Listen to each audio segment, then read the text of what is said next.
Hello friends, welcome to Daisy corner. ഇന്ന് നമ്മൾ ഉന്നക്കായാണ് ഉണ്ടാക്കാൻ പോണത്. ഞാൻ പെരുന്നാളിന് 2-3 ദിവസം മുന്നേ ഇങ്ങനെ ഷൈപ്പാക്കിയിട്ട് ഫ്രോസൺ ആക്കി വെച്ചതായിരുന്നു. പെരുന്നാൾക്ക് ഗസ്റ്റുകളൊക്കെ വരുമല്ലോ, അവർക്ക് കൊടുക്കാൻ വേണ്ടിയിട്ട്. ഉണ്ടാക്കാൻ അറിയുന്നവരാവും, ഇല്ലാത്തവർക്ക് ഇതൊന്ന് യൂസ്ഫുൾ ആയിക്കോട്ടെ. ഞാൻ 2.5 കിലോ പഴം എടുത്തിട്ടുണ്ട്. ഈ പഴം നല്ല പഴുത്തത് കൊടുക്കരുത്, കരിമ്പഴുപ്പ് പഴുത്തത് കൊടുക്കരുത്, അതിൻ്റെ മിഡിലുള്ള പഴം എടുക്കണം. പിന്നെ ഈ ഞങ്ങളവിടെയൊക്കെ കല്ലമ്പഴം എന്നൊക്കെ പറയും, അതൊന്നും ഇതിന് സെറ്റാവില്ല ഉന്നക്കായ ഉണ്ടാക്കാൻ. അങ്ങനെ ഹാഫാക്കിയിട്ട് ഞാൻ സ്റ്റീം ചെയ്തെടുക്കുകയാണ്. സ്റ്റീമറിൽ വെച്ച് കൊടുത്തിട്ടുണ്ട്. ഞാൻ 2-3 പ്രാവശ്യമായിട്ടാണ് സ്റ്റീം ചെയ്തിട്ടുള്ളത്.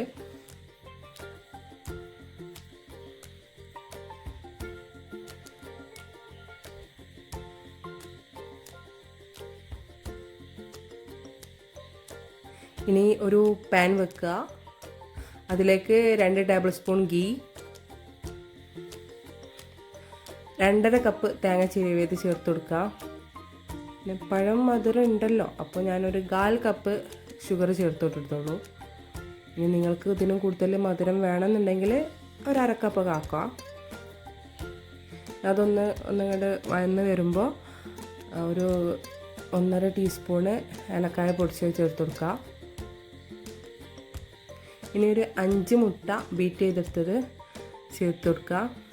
മറന്നു ഒരു കാര്യം മറന്നു. ഇതിലേക്ക് ഫസ്റ്റ് കാഷ്യൂ ഒക്കെ ഒന്ന് റോസ്റ്റ് ചെയ്തിടേണ്ടിയിരുന്നു. ഇനി ഇതൊന്ന് സ്ക്രാമ്പിൾ ചെയ്തിട്ട് നമുക്ക് മാറ്റി വെക്കാം. ഈ പാൻ തന്നെ മാറ്റിയിട്ട് ഒന്നുകൂടെ പാൻ ചൂടാക്കിയിട്ട് ഒരു 1/2 ടീസ്പൂൺ ഗീ, കുറച്ച് കാഷ്യൂ എടുത്തിട്ട് ചോപ്പ് ചെയ്തിട്ട് അതിട്ട് കൊടുക്കുക. അതൊന്ന് കളറ് മാറി വരുമ്പോൾ കുറച്ച് റൈസിൻസ് ഇട്ട് കൊടുക്കുക. ഇനി നമ്മൾ നേരത്തെ മാറ്റി വെച്ച മിക്സ് ഉണ്ടല്ലോ, അത് ഇതിലേക്ക് ഇട്ട് കൊടുക്കുക. ഇത് ഫസ്റ്റ് ചെയ്യേണ്ട സ്റ്റെപ്പായിരുന്നു. എന്നിട്ട് ഇതിലേക്ക് തേങ്ങ ചിരവിയത് ഇട്ട് കൊടുത്താൽ മതി കേട്ടോ നിങ്ങൾ. ഇനി ഒരു ബൗളെടുക്കുക.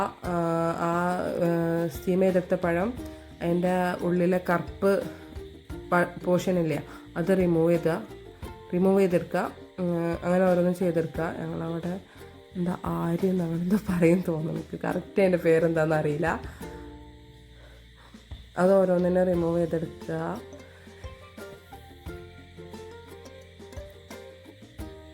എന്നിട്ട് നല്ലോണം സ്മാഷ് ചെയ്തെടുക്കുക. ഇന്ന് നിങ്ങൾ ബീറ്റർ വെച്ചിട്ട് ഒന്ന് ബീറ്റ് ചെയ്യാൻ പറ്റുന്നുണ്ടെങ്കിൽ അങ്ങനെ ചെയ്യുക. ഇതേ പരുവത്തിലായി കിട്ടണം. മിക്സിയിലിട്ട് അടിക്കരുത്, അപ്പോൾ സെറ്റാവില്ല. ഇനി ഒരു ഗ്ലൗ ഇട്ടാൽ എന്താ യൂസ്ഫുൾ എന്ന് വെച്ചാൽ, ഒരു പ്രാവശ്യം ഒന്ന് ഓയിൽ വരട്ടിയാൽ പിന്നെ അതിൻ്റെ ആവശ്യമില്ല, നമ്മളെ കയ്യിൽ ഇങ്ങനെ ഒട്ടിപ്പിടിക്കില്ല. ഒരു ബോൾ എടുത്തിട്ട് അതിലേക്ക് ഒരു 1.5 ടീസ്പൂണൊക്കെ ഫില്ലിങ് ആക്കിയിട്ട് ഇങ്ങനെ ഈ ഒരു കൈയിൻ്റെ ഈ ഒരു ഭാഗത്ത് വെച്ചിട്ട് ഷേപ്പ് ചെയ്തെടുക്കുക. മനസ്സിലായോ? അങ്ങനെയാണ് ചെയ്യണത്. ഞാനിത് പെരുന്നാളിൻ്റെ 2 ദിവസം മുന്നേ ചെയ്ത് വെച്ചെന്ന് പറയാൻ കാരണം എന്താണെന്ന് വെച്ചാൽ, പെരുന്നാളിൻ്റെ തലേന്ന് എനിക്ക് വേറെ സ്നാക്സ് ഐറ്റം ഓരോന്ന് ചെയ്യാണ്ടായിരുന്നു. അപ്പോൾ എല്ലാം കൂടി എന്നെ കൊണ്ട് സെറ്റാവില്ല.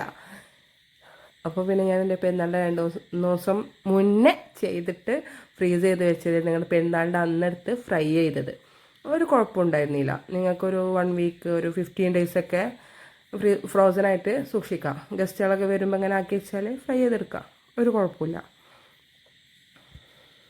നിങ്ങൾ ഈ വീഡിയോ ഇഷ്ടമാവുകയാണെങ്കിൽ ലൈക്ക് ചെയ്യണം. സബ് ചെയ്യാതെ കാണുന്നവരുണ്ടോ, ഒന്ന് സബ് ചെയ്ത് സപ്പോർട്ട് ചെയ്യണേ. അങ്ങനെ ഓരോന്നും ആക്കി എടുത്തിട്ടുണ്ട്. ഇനി ഇത് ഒരു ബോക്സിലാണ് ഞാൻ ഫ്രീസ് ചെയ്യാൻ വെക്കുന്നത്. ഇങ്ങനെ ഓരോന്നും വെച്ച് കൊടുത്തിട്ട് ഒരു 15 ഡേയ്സൊക്കെ ഇരിക്കുക, കുഴപ്പമൊന്നുമില്ല.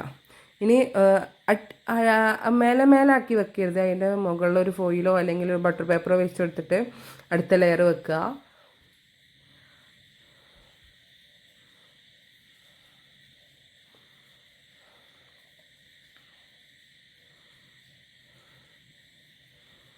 ബാക്കിയുള്ളത് ഞാൻ ഒരു പാക്കാക്കിയിട്ടാണ് വെച്ചത്.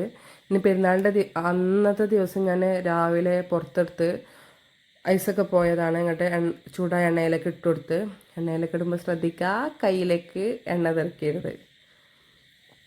സ്ട്രോങ്ങിലിടുമ്പോൾ എങ്ങനെ ആയാലും എണ്ണ തെറിക്കുന്നുണ്ട്, അപ്പോൾ ഒന്ന് ശ്രദ്ധിക്കണേ. ഒരു ഗോൾഡൻ കളറായി വരുമ്പോൾ, ഒരു ബ്രൗൺ കളറായി വരുമ്പോൾ നമുക്ക് കോരി മാറ്റാം.